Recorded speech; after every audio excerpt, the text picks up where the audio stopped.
Hello, चार सभी का स्वागत है आपके अपने यूट्यूब चैनल कंपोज सर पर। तो आज लगातार कई बच्चों के कमेंट्स आ रहे थे कि सर हम 11th 12th में क्या लें और 12th के बाद क्या करें, या फ्यूचर हमारा मतलब कैसे अच्छा हो सकता है, या कौन सी लाइन है जो हमें आगे जिसको ज्वाइन करनी चाहिए। तो आज उसी से रिलेटेड एक वीडियो मैं आपके लिए लाया हूँ। एक पहले इंटरव्यू दिखाऊंगा, और जो आज की वीडियो है थंबनेल में आप लोगों ने देख ही लिया होगा। तो आज पहले मैं आपको एक इंटरव्यू दिखाऊंगा आईपीएस सर का, और उसके बाद फिर हम डिस्कस करेंगे कैसे आप वहां तक पहुंच सकते हैं। और उससे पहले इस इंटरव्यू में आप जानेंगे कि क्या-क्या फैसिलिटीज आपको इस पोस्ट पर मिलती है और कितनी सैलरी होती है, फिर किस तरह से आपको रहना, खाना-पीना आदि दिया जाता है, क्या-क्या फैसिलिटीज मिलती है, सारी हम पहले देख लेते हैं। उसके बाद फिर मैं आपको बताऊंगा कैसे आप उस पोस्ट तक पहुंच सकते हैं, क्या-क्या पढ़ना है, इंटर के बाद आपको क्या सब्जेक्ट लेने हैं, 11th के बाद क्या सब्जेक्ट लेने हैं, ग्रेजुएशन आपको किस स्ट्रीम से करनी चाहिए, ए टू जेड हम डिस्कस करेंगे। पहले आप इस इंटरव्यू को देख लीजिए। तो करता हूं कंप्यूटर पर आपको स्क्रीन शेयर, और इस वीडियो को आप पहले अच्छे से ध्यान से सुन लीजिए। मेरा नाम डॉक्टर अभिषेक पल्लव है। मैं 2013 बैच आईपीएस अधिकारी हूँ। छत्तीसगढ़ काडर मुझे लोकेट हुआ है। अभी मैं दुर्ग में पुलिस अधीक्षक। और आप लोगों में से ज्यादातर लोगों ने अभिषेक सर को लगातार सोशल मीडिया पर देखा होगा, क्योंकि आए दिन इनकी कोई ना कोई वीडियो वायरल होती रहती है। कभी किसी अपराधी को जो पकड़ते हैं उनके बारे में पूरी बुलाते हैं, मीटिंग बुलाते हैं, प्रेस कॉन्फ्रेंस बुलाई जाती है, और सबको दिखाया जाता है किस तरह से उन्होंने अपराधी को पकड़ा। सब कुछ ये डिटेल से करते हैं और हर एक चीज की रिकॉर्डिंग करते हैं, ताकि आप लोग भी उनसे कुछ सीख सकें। तो अब जानते हैं इनके बारे में, और क्या है ये पोस्ट, और किस तरह से आप पहुंच सकते हैं यहाँ तक। के रूप में पदस्थ हूँ। आज मैं आपको आईपीएस अधिकारी के जो पर्क्स एंड अलाउंसेस होते हैं उसके बारे में बताना चाहता हूँ। पर्क्स एंड अलाउंस मतलब बच्चों की, आपको जब आप एक आईपीएस ऑफिसर बन जाते हैं उसके बाद आपको क्या-क्या फैसिलिटीज मिलती हैं, आपको घर कहाँ मिलता है, कैसे मिलता है, फिर आपकी सैलरी क्या है, वो सब इसके अंदर आता है। आईपीएस अधिकारी में जब भी आप पुलिस अधीक्षक के रूप में, डीसीपी के रूप में पदस्थ रहते हैं, एक आलीशान बंगला आपको मिलता है। आप देख सकते हैं मेरे पीछे गार्डन है, इसको मेंटेन कर। और मैं श्योर हूं कि आप इस वीडियो को देखने के बाद लगभग 90% बच्चे जो इस वीडियो को देखेंगे वो ये सोच लेंगे कि अब तो मुझे आईपीएस ही बनना है, क्योंकि इतनी फैसिलिटीज देखने को मिलती है एक आईपीएस ऑफिसर बनने के बाद। ठीक है, तो ध्यान से इस वीडियो को देखिए। उसके बाद फिर आप लोग मुझे कमेंट बॉक्स में बताना है कि क्या आप लोग इस लाइन में जाना चाहेंगे। आपको पूरी प्रोसेस बताऊंगा आज की वीडियो में कि कैसे आप क्या-क्या करके आप इस पोस्ट तक इजीली पहुंच सकते हैं। के लिए गार्डनर मिलता है, घर में हाउस स्टाफ मिलता है, पर्सनल असिस्टेंट मिलता है जो कि हमारी वर्दी को सेट करते हैं। इसके लिए हमारे लिए पुलिस लाइन होता है जहाँ पे हमें बार्बर, मोची मिलता है जो कि हमें सारी फैसिलिटी अवेलेबल कराते हैं। एक ऑफिशियल व्हीकल मिलता है जिसमें 2 ड्राइवर 2 गनमैन रहते हैं कोई भी शासकीय कार्य के लिए। और ये जो गाड़ी आप देख रहे हैं, इस गाड़ी में बैठने का मतलब ये मान के चलो कि हर किसी का सपना होता है कि इस गाड़ी में वो बैठे। तो इस सपने को कैसे पूरा कर सकते हैं, इसी वीडियो में आज मैं पूरा आपको पूरा डिटेल से एक्सप्लेन करने वाला हूँ। इस्तेमाल किया जा सकता है। आईपीएस की जो पे स्केल है वो 56,100 से स्टार्ट होती है और अपेक्स पे स्केल 2,25,000 पर। सैलरी कहां तक जा रही है? 56,000 से स्टार्ट हो रही है, और 2,25,000 एक साल के नहीं, सिर्फ एक महीने की ये सैलरी है। ठीक है, अब 56,000 भी स्टार्टिंग नहीं मिलती, क्योंकि इनको क्या कहते हैं, महंगाई भत्ता और आना जाना, फिर खाना पीना, ए टू जेड पैसे जोड़ जाड़ के इनका 1 लाख प्लस। जब से ये ज्वाइन करते हैं, हम आईपीएस जो भी अफसर बनते हैं, ज्वाइनिंग के दौरान ही इनको इतनी सैलरी मिलना स्टार्ट हो जाती है, 1 लाख प्लस चले जाती है। तो ध्यान से देखते रहो इस वीडियो को। तक जाता है। हमारा टाइम बाउंड प्रमोशन होता है 4 इयर्स पे, 9 इयर्स पे, 18 इयर्स पे, 25 इयर्स पे। हम स्टडी लीव। और ये प्रमोशन कैसे होता है, क्या होता है, कब कब, जैसे इन्होंने बता दिया 4 साल 9 साल के दौरान आपका प्रमोशन होते रहता है। तो प्रमोशन के बाद आपको कौन कौन सी पोस्ट मिलती है वो मैं आपको बाद में एक्सप्लेन करूंगा। लेके स्टडी के लिए जा सकते हैं। नेशनल, इंटरनेशनल जो बड़े एकेडमिक इंस्टीट्यूट हैं वहाँ पे जाके पढ़ाई किया जा सकता है। जब भी हम टूर पे रहते हैं हमें टीएडीए मिलता है। बच्चों को पढ़ाने के लिए एनुअल एजुकेशनल अलाउंस मिलता है। हमारी मेडिकल फैसिलिटीज बिल्कुल फ्री हैं। देश के बड़े हॉस्पिटल्स में हम जाके अपना कोई भी ट्रीटमेंट हम अपने और डिपेंडेंट फैमिली मेंबर्स का करा सकते हैं। साल में आप अपना तो मेडिकल चेकअप अपना मतलब ए टू जेड करा सकते हो, आपके साथ साथ आपके घर में जो भी आपके साथ रहते हैं वो, फिर उनका आना जाना, खाना पीना, बच्चों की पढ़ाई, फीस, ए टू जेड सब आपका गवर्नमेंट उठाती है। एक बार लीव ट्रैवल कंसेशन मिलके हम देश में कहीं भी अपने परिवार के साथ घूमने जा सकते हैं। लीव्स काफ़ी ज़्यादा हैं, 30 दिन का हमारा EL है, 16 दिन CL है, बाकी हाफ पे लीव है, मेडिकल लीव है। जब भी कोई प्रॉब्लम हो हम लीव ले सकते। ये 1 साल के अंदर मिलने वाली है सरकारी छुट्टियां हैं एक आईपीएस अधिकारी को। बट एक आईपीएस अधिकारी बनने के बाद आप इन छुट्टियों को ज्यादा इस्तेमाल नहीं कर पाते हैं, क्योंकि आप पर जिम्मेदारियां इतनी बन जाती है कि आप चाहकर भी आप इन छुट्टियों को एंजॉय नहीं कर पाते हैं। क्योंकि एक आईपीएस का जो पद है, पोस्ट है, वो बहुत ही जिम्मेदारी भरा होता है। एक आईपीएस की लाइफ टफ होने के साथ गवर्नमेंट ने काफ़ी सारे इस तरह के पर्क्स दिए हैं कि हमारे आसपास के काम आसान रहे। ऑफिस में हमें स्टेनो प्रोवाइड किया जाता है, हमें पर्सनल असिस्टेंट PA प्रोवाइड किया जाता है, जो कि हमारी सारी चीज़ों की रूटीन रखते हैं। ये मैंने आपको मॉनिटरी पर्क्स बताए। इसको छोड़ के काफ़ी सारे एक्स्ट्रा मॉनिटरी पर्क्स हैं, जो कि एज ए पुलिस ऑफिसर हैं आपकी विजिबिलिटी रहती है, आप मीडिया में प्रेस कॉन्फ्रेंसेस ले सकते हो, आप अपने पर्सनल सोशल मीडिया प्लेटफॉर्म्स में जा सकते हो, आप मोटिवेशनल स्पीचेस दे सकते हो, टेड टॉक दे सकते हो। जो आपके एक्सपीरियंस, जो डाइवर्स टाइप ऑफ एक्सपीरियंस है जो पुलिस सर्विस आपको प्रोवाइड करती है, आप लॉ एंड ऑर्डर हैंडल करते हो, आप इन्वेस्टिगेशन करते हो, जो आपके एजुकेशनल एक्सपीरियंस है उसको जनता के साथ आप जाके शेयर करते हैं, जनता के साथ सिविक एक्शन में आप जनता से रूबरू होते हो, स्कूल कॉलेज हॉस्पिटल जाके लोगों को आप मोटिवेट करते हो, तो कहीं ना कहीं एक सोशल प्रेजेंस काफ़ी ज़्यादा होती है एक पुलिस ऑफिसर की। क्योंकि आप यूनिफॉर्म फोर्स में हो, आप वर्दी है, तो आप जनता में एक अलग दिखते हो, जनता में काफ़ी क्रेज़ है पुलिस ऑफिसर्स को देख के, लोग आपके पास आते हैं, तो इस आपको एक काफ़ी अलग एक व्यवहार करना पड़ता है, यूनिफॉर्म को कैरी करना पड़ता है। तो मॉनिटरी के साथ काफ़ी एक्स्ट्रा मॉनिटरी एक बेनिफिट है कि आप जो है देश दुनिया में लोग आपको देखते हैं, आपको पहचानते हैं, आप एक पब्लिक फिगर बनते हो, और इसके साथ एक रिस्पॉन्सिबिलिटी भी आती है एक पुलिस ऑफिसर की। लेकिन व्यूअर्स को मैं ज़रूर बताना चाहूँगा कि इतने सारे पर्क्स होने के बावजूद भी हम काफ़ी चीज़ों को यूज़ नहीं कर पाते। जैसे लीव्स की बात है, काफ़ी IPS ऑफिसर्स हैं जो कि 10 साल 15 साल की सर्विस में एक दिन भी छुट्टी नहीं ले पाए हैं। कारण क्या है कि हमारी रिस्पॉन्सिबिलिटीज़ बहुत ज़्यादा हैं, लॉ ड्यूटीज़ कभी भी आ सकती हैं, इमरजेंसीज कहीं भी आ सकती है, और हम चाह के भी बहुत टाइम फैमिली को दे नहीं पाते। तो पर्क्स देखने में अच्छे लगते हैं, लेकिन निश्चित रूप से क्योंकि बहुत रिस्पॉन्सिबिलिटी होती है एक IPS ऑफिसर के, और रिस्पॉन्सिबिलिटी के साथ अकाउंटेबिलिटी भी आती है, और अकाउंटेबिलिटी के साथ एक सेंस ऑफ रिस्पॉन्सिबिलिटी रहती है कि हम उस काम को अच्छी तरह करें। तो किसी भी फील्ड में यदि आपको एक्सेल करना है तो काफ़ी सैक्रिफाइसेस करने पड़ते हैं, और पुलिस सर्विस बहुत ही ज़्यादा डिलीजेंट और माइन्यूट प्लानिंग का जॉब है। तो इसमें क्योंकि आपकी छोटी सी गलती से हजारों लाखों लोगों की ज़िंदगियां अफेक्ट हो सकती हैं, इसीलिए ग्लैमर तो देख के अच्छा लगता है, लेकिन इसके पीछे बहुत कड़ी मेहनत जो है एक पुलिस अधिकारी की लगती है। ये मैंने आपको IPS ऑफिसर्स के पर्क्स एंड अलाउंसेस के बारे में बताया। मुझे भरोसा है कि आपको अच्छा लगा होगा। Thank you. आई होप कि आपने इस पूरी वीडियो को बहुत अच्छे से देखा और समझा, ठीक है। और मैं भी इससे पहले मैं इतना इंटरेस्टेड नहीं था, बट जब से मैंने सर की वीडियो देखने स्टार्ट की है, लगातार इनके सोशल मीडिया फेसबुक पर भी कंटिन्यू इनकी वीडियोस डेली पोस्ट होते रहती है, तो मैं भी इनसे बहुत ज्यादा मेरे को लगाव हो गया है कि एक बार जरूर इनको लाइफ में मिलना है जाकर के, ठीक है। दुर्ग इन्होंने बताया, छत्तीसगढ़ दुर्ग में, तो एक बार जरूर मैं इनसे मिलने जाऊंगा। मतलब बहुत अच्छा लगता है इनको देख करके, एक मोटिवेशन मिलता है, इसलिए मैंने ये एक शॉर्ट वीडियो मैंने आपको दिखाई है ताकि आप लोग भी देखें और इससे आपको थोड़ा सा मोटिवेशन जरूर मिले। आई होप कि आप थोड़ा सा ये समझ गए कि एक IPS अधिकारी को क्या क्या फैसिलिटीज मिलती है।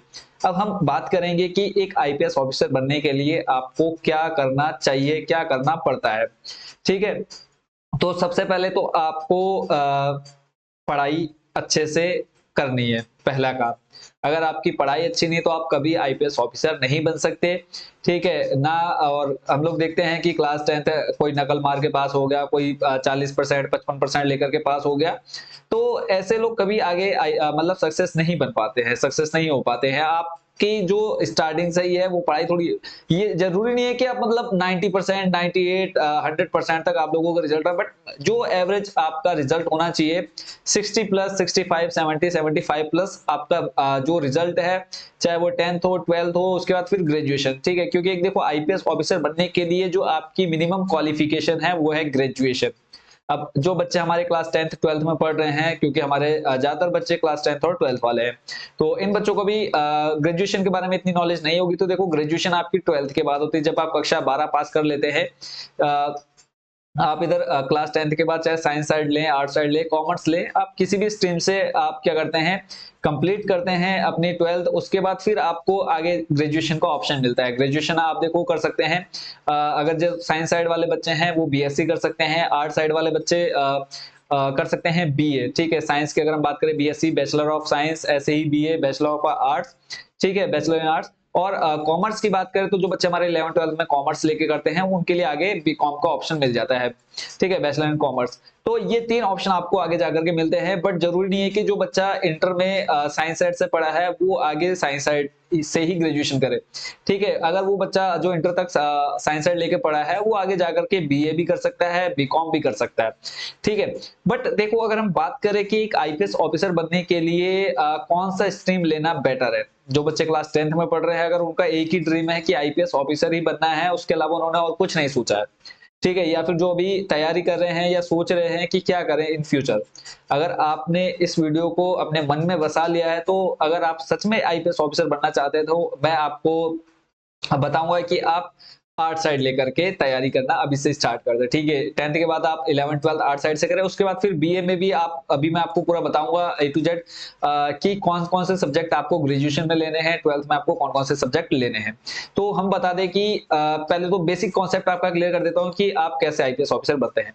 तो आईपीएस ऑफिसर बनने की जो मिनिमम एज है वो बच्चों 21 साल है। ठीक है, 21 साल से लेकर के 31-32 साल तक, मतलब लास्ट जो आपकी एज है वो 31-32 साल तक है। ठीक है, 31 या 32 अभी मैं आपको कंफर्म बता दूंगा, अभी पूरा A to Z एक्सप्लेन करूंगा आपको। यानी मिनिमम एज की बात करें तो 21 साल आपकी कंप्लीट होने के बाद आप आईपीएस ऑफिसर का एग्जाम दे सकते हैं। अब 21 साल तो हमारे लगभग ये मान के चलो कि 140-45 करोड़ लोगों में से ज्यादातर 50% लोग 21 साल वाले हैं, तो हर कोई आईपीएस ऑफिसर क्यों नहीं उसका एग्जाम दे सकता। ठीक है, तो देखो आईपीएस ऑफिसर का एग्जाम देने के लिए जो क्वालिफिकेशन होनी चाहिए वो आपकी कम से कम 21 साल आपकी उम्र होनी चाहिए। उसके अलावा आप भारत के नागरिक होने चाहिए, और इसके अलावा एक जो कंडीशन मेन है वो आपके पास कम से कम किसी भी स्ट्रीम से ग्रेजुएशन होनी चाहिए। स्ट्रीम अगर हम बात करें यहाँ पे स्ट्रीम क्या है, तो स्ट्रीम मैंने आपको बताया कि 12th के बाद आप बीएससी, बीकॉम या फिर बीए कर सकते हैं। तो देखो इन तीनों में से कोई एक डिग्री आपके पास होनी चाहिए। ठीक है, तो अगर आप किसी भी स्ट्रीम से हैं तो आप आईपीएस ऑफिसर का एग्जाम दे सकते हैं। अब आईपीएस ऑफिसर एग्जाम कराता कौन है, तो आईपीएस ऑफिसर का जो एग्जाम होता है वो यूपीएससी के थ्रू होता है। अब यूपीएससी क्या है, तो यूपीएससी हमारी एक केंद्र द्वारा एक आयोग गठित किया गया है, जिसके अंदर हमारे जितने भी गवर्नमेंट एग्जाम होते हैं ज्यादातर वो यूपीएससी ही कंडक्ट कराता है। यूपीएससी की अगर हम बात करें तो यूनियन पब्लिक सर्विस कमीशन। ठीक है, यूपीएससी की अगर फुल फॉर्म की बात करें तो क्या होती है, यूनियन पब्लिक सर्विस कमीशन। और यही अगर हम हिंदी में बात करें, जो बच्चे हमारे हिंदी मीडियम वाले हैं उनको बता दूं, हिंदी में इनको बोलते हैं हम संघ लोक सेवा आयोग। ठीक है, और आईपीएस की फुल फॉर्म की बात करें तो आईपीएस होता है बच्चों इंडियन पुलिस सर्विस। ठीक है, तो ये फुल फॉर्म भी आपको जरूर याद होनी चाहिए। अगर आप मान लो आपके मन में सपना है कि आपको एक आईपीएस ऑफिसर बनना है, तो ये मिनिमम आपको 2-3 फॉर्म, आपको फुल फॉर्म याद होनी चाहिए। अब मैंने आपको ये बता दिया कि आपको एक आईपीएस ऑफिसर बनने के लिए मिनिमम क्वालिफिकेशन आपकी ग्रेजुएशन होनी चाहिए। एक चीज और कि आप बिल्कुल स्वस्थ होने चाहिए, आपके ऊपर किसी भी मतलब कोई भी केस आपके ऊपर नहीं चलना चाहिए। ठीक है, केस नहीं चलना चाहिए, आप स्वस्थ होने चाहिए, आप भारत के नागरिक होने चाहिए, आपकी मिनिमम एज 21 और मैक्सिमम जो है वो 30 या 31 है। ठीक है, अभी आपको मैं क्लियर कर दूंगा। और उसके अलावा आपके पास ग्रेजुएशन। ठीक है, इतनी चीजें अगर आपके पास कंप्लीट है तो आप एग्जाम दे सकते हैं आईपीएस ऑफिस का। देखो जो आईपीएस है ये डायरेक्ट इसका एग्जाम नहीं होता है, यूपीएससी एग्जाम कंडक्ट कराता है, उसके अंदर बहुत सारी पोस्टेज आती हैं। उसके बाद फिर आपको जिस पोस्ट में इंटरेस्ट होता है, आप वो अपने इंटरेस्ट के अकॉर्डिंग आप उन पोस्टों को भरते हैं। ठीक है, यूपीएससी के दौरान अब उसके बाद बात करें कि यूपीएससी, अभी मैंने आपको यूपीएससी की फुल फॉर्म बता दी, वो आप अच्छे से समझ गए होंगे। अब उसके बाद एग्जाम भी देखो, यूपीएससी के अंदर भी एग्जाम होते हैं, ठीक है। जैसे मान लो आप 10th 12th आपने कंप्लीट कर ली, उसके बाद आपने ग्रेजुएशन कंप्लीट कर ली किसी भी स्ट्रीम से, बट मैं आपको सजेस्ट करता हूं कि अगर आपको आईपीएस ऑफिसर ही बनना है तो आप आर्ट स्ट्रीम से करें, ठीक है। आर्ट साइड से आप 11 12 करें, उसके बाद फिर बीए में अभी जो मैं आपको सब्जेक्ट बताऊंगा उन सब्जेक्ट से आप बीए कंप्लीट करें। और अगर आपको रियल में आईपीएस ऑफिसर बनना है तो आपको 11 से ही आपको उसकी प्रिपरेशन कर देनी है। अभी मैं आपको सब कुछ बताऊंगा क्या क्या आपको पढ़ना है। तो इसमें देखो, आपको पहले प्री एग्जाम्स होते हैं जब आप यूपीएससी का फॉर्म भरते हैं। और एक चीज और खास बात इस एग्जाम की है कि आप पूरी लाइफ में, यानी 21 साल से लेकर के 31 32 जो भी एज है, अभी मैं आपको बताऊंगा, इस लगभग 10 से 12 सालों में सिर्फ आप 6 बार ही इसका एग्जाम दे सकते हैं। आपको सिर्फ 6 मौके मिलते हैं। पहला मौका आपने गवा दिया, दूसरा गवा दिया, तीसरा गवा दिया, चौथा गवा दिया, पांचवा छठा भी गवा दिया, फिर आपको मौका नहीं मिलेगा। तो आपको, आपके पास कुल 6 मौके हैं अगर आप आईपीएस ऑफिसर बनना चाहते हैं। और आईपीएस ऑफिसर, मैंने आपको कहा ना कि यूपीएससी का आपको एग्जाम देना है, उसके अंदर आपकी फिर मेरिट के अकॉर्डिंग आपको पोस्ट मिलती है। क्या क्या पोस्ट होती है इसके अंतर्गत, वो मैं अभी आपको पूरा क्लियर करता हूं, ठीक है। तो 6 मौके आपको मिलते हैं लाइफ में। आपकी क्वालिफिकेशन कम से कम ग्रेजुएशन होनी चाहिए, आप भारत के नागरिक होने चाहिए, एक बिल्कुल आप स्वस्थ होने चाहिए, आपके ऊपर कोई केस नहीं चलना चाहिए, ठीक है। अब इसके अंदर देखो, एग्जाम जब आप एक फॉर्म भर देते हैं, यूपीएससी का एग्जाम आया, आप मतलब पोस्ट आई, आपने उसका फॉर्म फिल किया, फिर आपका देखो पहले एक आपका प्री एग्जाम्स होता है, ठीक है। प्री एग्जाम होता है, इसके अंदर आपके 2 पेपर होते हैं, ध्यान से सुनना। अभी मैं आपको पूरा डिस्कस का भी पूरा मैं आपको बताते जा रहा हूँ। सबसे पहले आपका प्री एग्जाम होता है, इसके अंदर आपके 2 एग्जाम होते हैं, ठीक है। पहला आपका जीएस का होता है और दूसरा होता है आपका एप्टीट्यूड का, ठीक है। और जीएस का जो पेपर है, और उसकी इसी बेस पर आपकी क्या बनती है, एक मेरिट बनती है। और इस मेरिट में क्या होता है, जितने स्टूडेंट बैठते हैं, ठीक है, जितनी आपकी पोस्टेड आती हैं उससे 15 गुना ज्यादा बच्चों को इसमें सिलेक्ट किया जाता है। जब आप मान लो यूपीएससी का पहला जो प्री एग्जाम है, इसमें आप क्वालिफाई हो गए, आप मान लो टॉप पर आ गए, जितने भी बच्चों ने दिया, यहाँ पे 15 गुना ज्यादा आपके अभ्यर्थियों को सिलेक्शन कर लिया जाता है जितनी पोस्ट है, ठीक है। उसके बाद आपने पहला जीएस का और उसके बाद एप्टीट्यूड का, ये 2 एग्जाम आपने दिए, इसमें आपके अच्छे मार्क्स आ गए, इसी के बेस पर आपकी एक मेरिट बनेगी, फिर 15 गुना ज्यादा बच्चे क्या हो गए, सिलेक्ट हो गए। फिर उसके बाद आपका दूसरा एग्जाम होता है, दूसरा एग्जाम होता है मेंस का, ठीक है। मेंस एग्जाम होता है, इसमें आपके 9 पेपर होते हैं, ठीक है।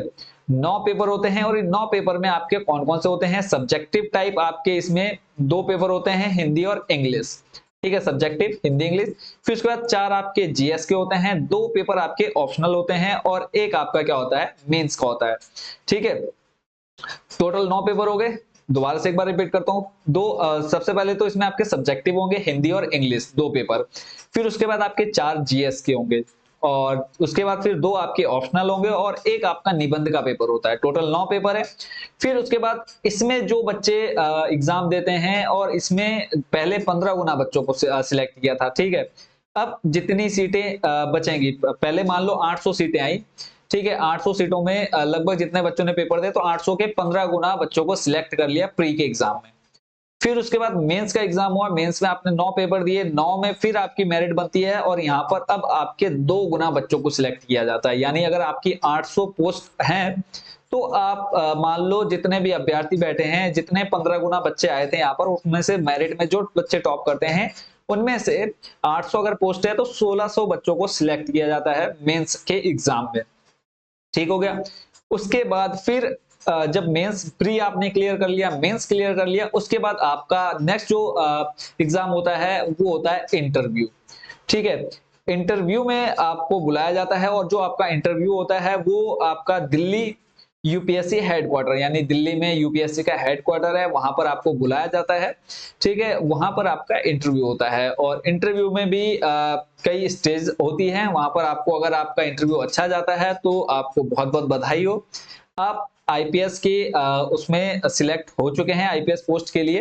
तो इंटरव्यू अच्छा जाने के बाद आपके जो मेंस के एग्जाम है, ठीक है, प्री के जो प्री के आपका मार्क्स आते हैं, प्री के मार्क्स, ठीक है, जो प्री एग्जाम हुआ आपके उसके मार्क्स यहाँ ऐड नहीं होंगे, बट जो आपके मेंस पे एग्जाम हुए हैं, 9 पेपर आपने दिए हैं, उसके नंबर प्लस इंटरव्यू में जो आपको नंबर मिले, मैं अभी आपको ये भी बता दूंगा कौन सा कितने नंबर का होता है, ठीक है।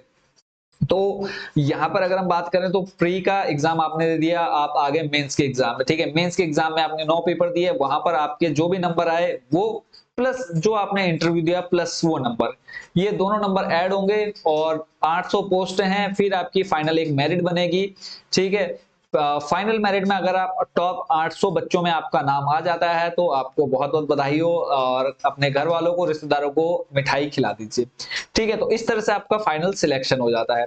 अब उसके बाद अगर हम बात करें कि इसके अंदर सिलेबस क्या क्या होता है, सिलेबस तो मैंने आपको बता दिया, मतलब एग्जाम कैसे कैसे होता है। एक प्री हो गया, उसके बाद फिर मेन, और उसके बाद फिर इंटरव्यू। प्री में आपके दो पेपर हो गए, कौन कौन सा, एक जीएस का, एक एप्टीट्यूड का। उसके बाद फिर आपका मेंस में कितने पेपर होते हैं, 9 में कौन कौन से, एक सब्जेक्टिव टाइप, उसके बाद सब्जेक्टिव में आपके 2 पेपर कौन से, हिंदी और इंग्लिश। फिर उसके बाद 4 आपके जीएस के होते हैं, और उसके बाद फिर 2 आपके ऑप्शनल होते हैं, और एक आपका निबंध होता है, ठीक है। इतने पेपर आपको नॉर्मली देने होते हैं। अब इसके बाद अगर हम बात करें कि हिंदी और इंग्लिश के पेपर में आपका क्या होता है, ठीक है। जैसे पहले आपने देखा कि सब्जेक्टिव है हिंदी और इंग्लिश, तो इसमें आपको क्या करना होता है, देखो यूपीएससी मेंस एग्जाम में टोटल 9 पेपर होते हैं, ये आपको पता है। 2 पेपर आपके लैंग्वेज के होते हैं, ये भी आपको मैंने बता दिया, जिसमें से एक इंग्लिश का पेपर होता है और एक कोई भी अन्य रीजनल लैंग्वेज जिसको आप चुने, ठीक है। इंग्लिश तो आपका एक कंपलसरी है ही है, उसके अलावा हिंदी की जगह आप कोई भी लैंग्वेज चूज कर सकते हैं। अब यहाँ पे अगर हम हिंदी और इंग्लिश के पेपर की बात करें तो यूपीएससी के इन दोनों पेपर में सामान्य भाषा का ज्ञान परीक्षण होता है। यानी अगर आपका मान लो इंग्लिश का पेपर है तो इंग्लिश की नॉर्मल जो ग्रामर हो गई या फिर उससे इंग्लिश से रिलेटेड जो बेसिक क्वेश्चन है वो आपके यहाँ पर पूछे जाते हैं, और इसमें आपकी क्लास 12 तक के लेवल के प्रश्न ही पूछे जाते हैं। यानी आपको ग्रेजुएशन, पोस्ट ग्रेजुएशन यहाँ के क्वेश्चन नहीं पूछे जाएंगे, किस लेवल तक के, क्लास 12 तक के लेवल के प्रश्न यहाँ से आपसे पूछे जाएंगे। और यहाँ पर अगर हम पेपर की बात करें तो टोटल 300 नंबर के पेपर होते हैं। यानी आपका जो सब्जेक्टिव पेपर है हिंदी और इंग्लिश, मान लो हमने ले लिया, मैंने जो चूज किया हिंदी और इंग्लिश चूज किया, तो हिंदी आपका 300 नंबर का, इंग्लिश आपका 300 नंबर का, ठीक है। यह दोनों पेपर भी क्वालिफाइंग पेपर होते हैं, यानी आप हिंदी और इंग्लिश का पेपर भी देते हैं तो यहाँ पर आपको पोस्ट नहीं मिलेगी, आप क्वालिफाई करेंगे अगले पेपर के लिए। अब मान लो आपके हिंदी और इंग्लिश में ही आपके, और देखो मिनिमम जो पासिंग मार्क्स आपके लाने हैं 25%, 300 नंबर के आप 25% निकाल लेना, ठीक है। और आपके जितने नंबर बनते हैं, अगर आप उतने नंबर लेकर के आते हैं तब आप क्वालिफाई हो जाते हो अगले पेपर के लिए। और अगला पेपर क्या है, जीएस का। 2 पेपर आपके सब्जेक्टिव, उसके बाद 4 आपके जीएस के पेपर हो गए।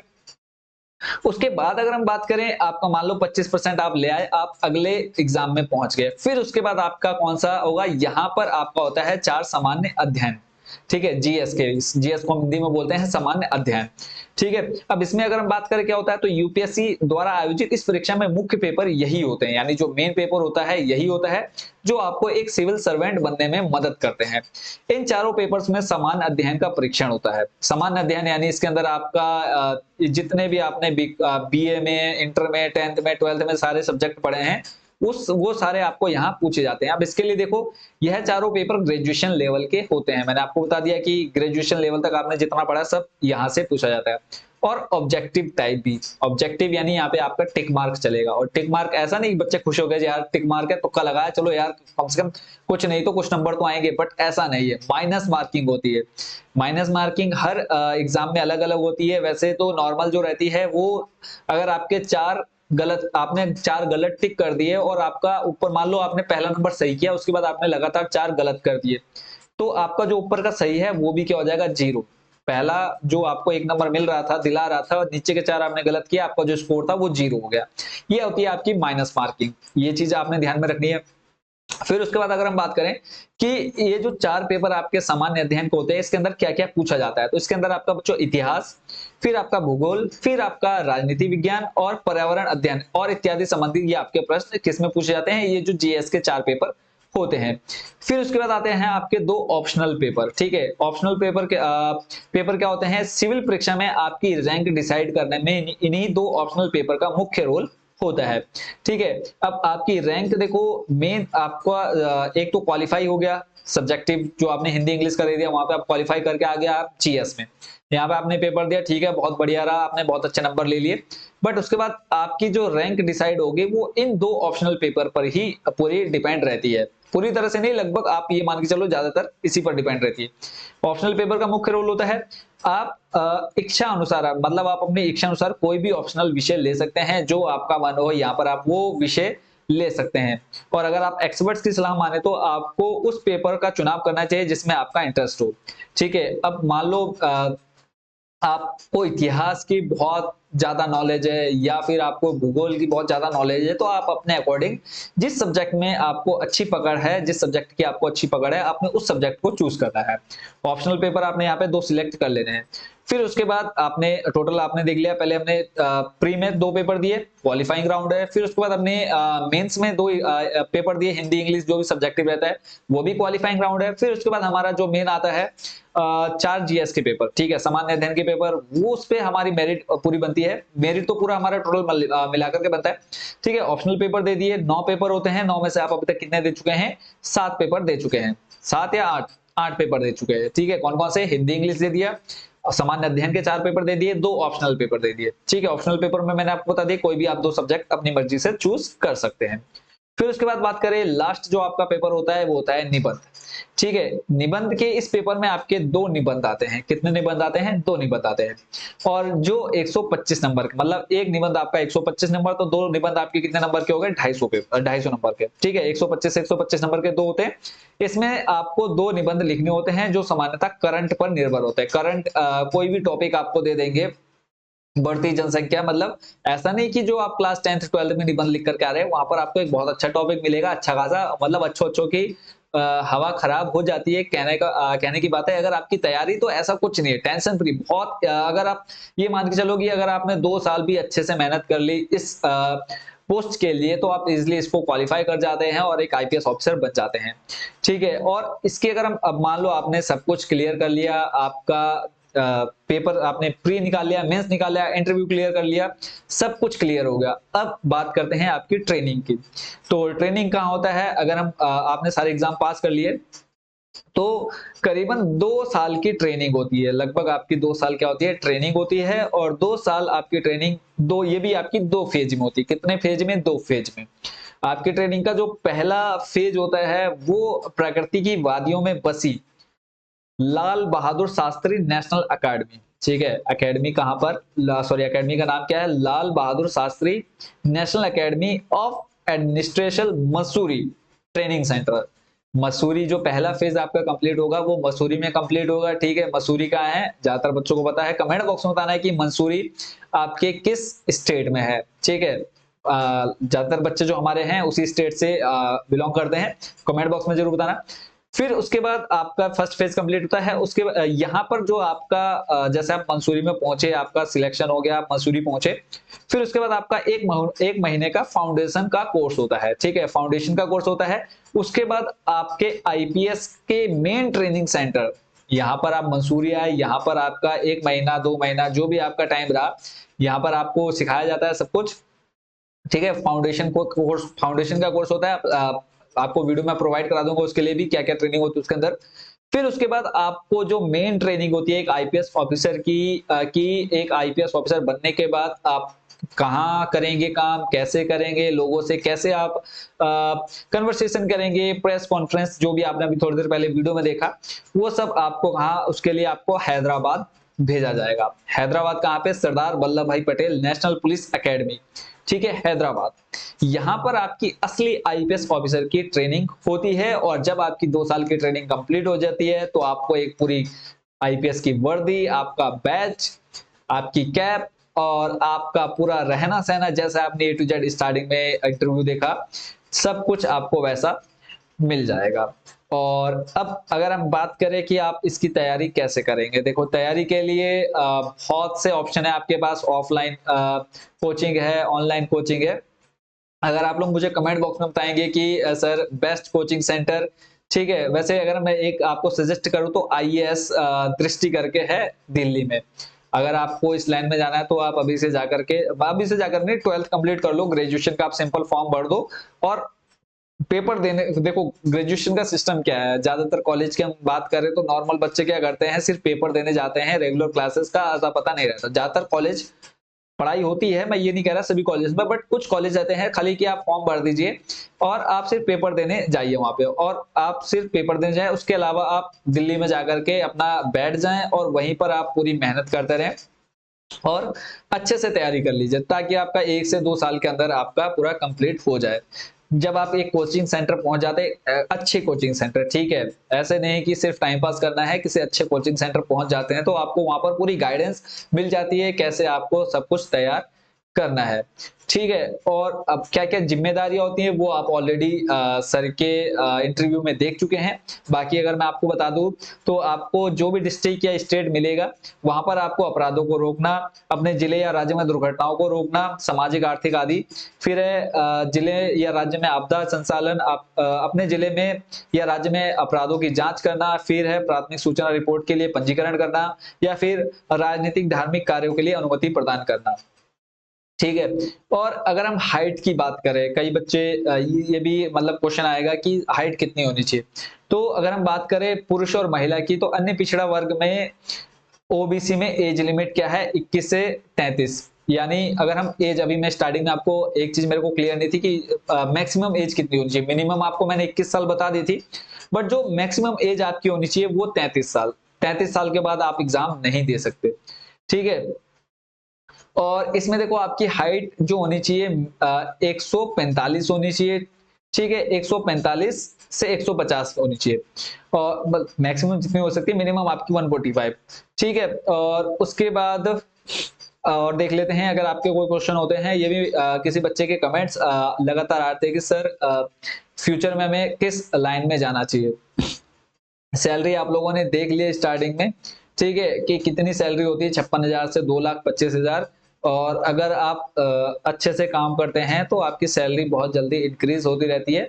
बाकी अब आप अगर इनके आईपीएस ऑफिसर की तैयारी करना चाहते हैं तो यूट्यूब पर आजकल बहुत ऐसे हमारे यूट्यूब चैनल्स हैं, बहुत अच्छे अच्छे चैनल्स हैं जो आपको मतलब बिल्कुल बहुत अच्छे से तैयारी कराते हैं, ठीक है। ऑफलाइन भी आप तैयारी कर सकते हैं, ऑनलाइन भी तैयारी कर सकते हैं। आई होप कि आज की इस वीडियो का जो पूरा मैसेज था वो आप अच्छे से समझ गए होंगे, यानी एक किस तरह से आप एक आईपीएस की पोस्ट पर पहुंच सकते हैं और अपने घर वालों का एक अच्छा खासा सपना पूरा कर सकते हैं, अपना सपना पूरा कर सकते हैं।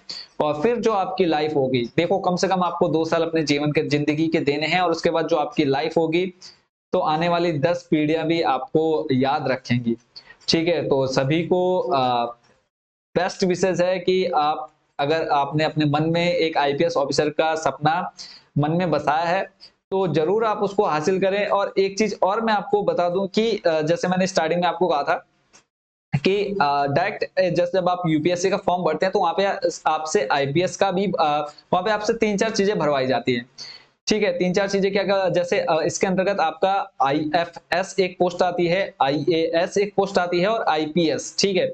काफी सारे पद आते हैं, बट आपका जिसमें इंटरेस्ट सबसे ज्यादा है आप उसको सबसे ऊपर रखेंगे। फिर आप मान लो आप आईपीएस बनना चाहते हो तो आईपीएस को आपने सबसे ऊपर रखा, फिर आपने आईएएस को रखा, फिर आपने आईएफएस को रखा। तो इसके अकॉर्डिंग आपकी लास्ट जो फाइनल मेरिट बनती है उसके बेस पर जितनी पोस्ट, जहां आपको जितनी पोस्ट जो होंगी उसके अकॉर्डिंग आपको आपकी पोस्ट मिल जाएगी। अगर मान लो आप टॉप करते हैं तो अगर आपने जो सबसे पहले भरा होगा आईपीएस बनने का तो आपको आईपीएस ही पोस्ट मिलेगी, ठीक है। वो आपके इस इंटरेस्ट के अकॉर्डिंग मिलता है। बाकी सभी को बेस्ट विशेस अगेन कि सभी अपना सपना जरूर पूरा करें। अगर आपको थोड़ा सा भी मोटिवेट हुए हैं आज की वीडियो से तो जरूर इस वीडियो को लाइक शेयर करिएगा।